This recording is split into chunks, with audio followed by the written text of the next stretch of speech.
You were the same person. You were the same person that said that Port Harcourt refinery was selling PMS to Nigerians. Remember, you were the same person. You were on record.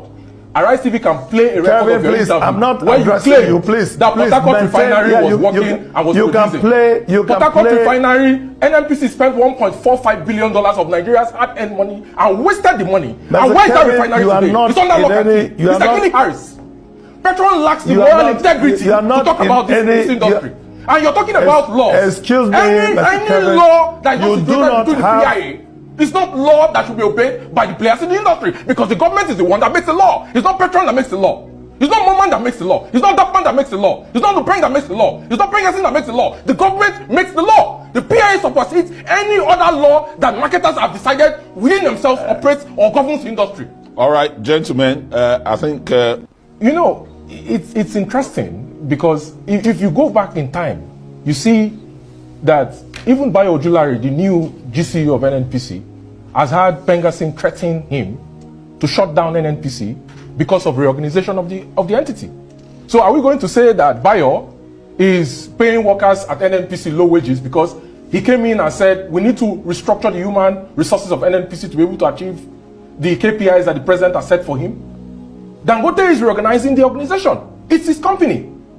He borrowed money to build a refinery, and he's drawn down his debts by very good management of the refinery to $3.8 billion. He still owes $3.8 billion.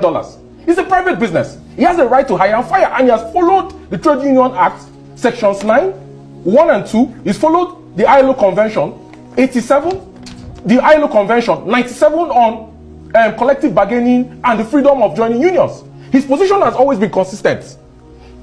PENGASSAN and Lupeng cannot compel the members of his company and the employees of his company to join the union if they decide not to join the union. So this desperation by PENGASSAN and Lupeng to have them join their union, if they say they don't want to join their union, is fishy. And it shows clearly that PENGASSAN and Lupeng are proxies for the marketers who realize that the game is up and that the market is transiting to a new era of refining.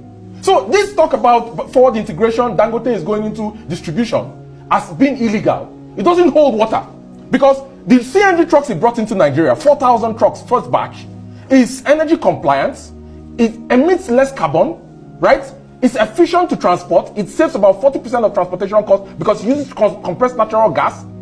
Each of those trucks has 6 workers, which means he's employing 24,000 new Nigerians that are earning 3 to 4 times what PENGASSAN is paying and Lupeng is paying their drivers.